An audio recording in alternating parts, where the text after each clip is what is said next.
Some saying a sweetheart deal sealed the fate of health care in the Senate. The 60th vote, the crucial one, Nebraska Senator Ben Nelson was able to get his state completely exempted from the cost of Medicaid expansion forever. But now major criticism throughout the Senate. Yesterday on Fox and Friends, Republican Lindsey Graham was steamed. I don't think most senators believe this is okay. And if it is, just say so. I'm on your show. I think it stinks. I think it's sleazy. Now, if you disagree with me, you think it's good politics, come on some show and say it's okay with you. Go back to your state and tell the people in your state, our Medicaid bills are going to go up, your taxes are going to go up, but we had to do this to get Nebraska on board.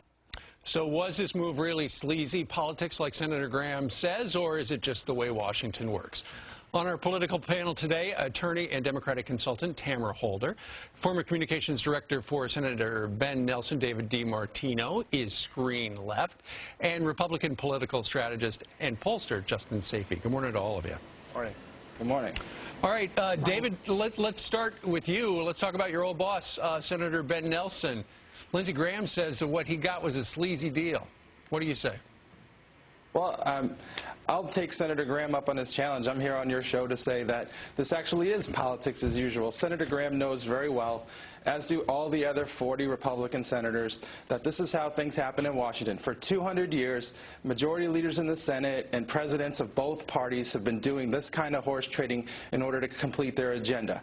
And for all the fake and faux outrage out there about how this deal was cut is just amusing to me. Yeah, because David, there is outrage, though, from people in the other 49 states who are going to have to cough up the cash. Well, Steve, the issue is that Medicaid is a federal unfunded mandate, and Senator Nelson, when he was governor, fought against unfunded mandates. And so what he did on this particular piece of legislation is consistent with what he's always been saying, that if the federal government wants to expand Medicaid coverage, then the federal government should pay for it. And so, you know, I understand Lindsey Graham and Jim DeMint, their predicament is that they sat on the sidelines and did nothing. All they said was no, no, no, no, no, no, no, no, no, no, no, all no to everything all day long. And they sat on their sidelines and they left their state, their own state out of the deal. They should be investigated for abandoning their constitutional responsibility to represent South Carolina in the Senate. Okay, that is an interesting perspective. Tamara, what do you say about that? Yes. Well, you know, this shouldn't be just politics as usual, and this isn't sleazy, this is gangster. I'm in Chicago, and now I have to, like, look over my shoulder. This is insane. We're talking about closed-door deals. Nobody's sitting on the sideline. They weren't even allowed into this conversation.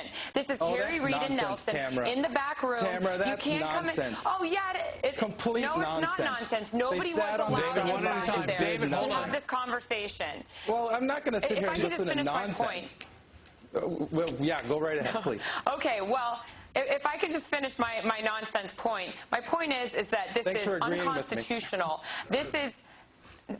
Okay, well, this is unconstitutional. This is gangster politics. Nobody else had, you know, a say in this. It's one person. You know, all the other states are left out, and there are going to be major constitutional arguments that this is unfair. The basic premise of our country is equality. Equality. Where is the equality? Nebraska gets something, and here in Illinois we don't get it. That is insane, and that is wrong. Okay, we are going to continue the conversation because a third of the panel has not yet weighed in. Justin on the other side of this timeout. All right, guys, hang on. Then.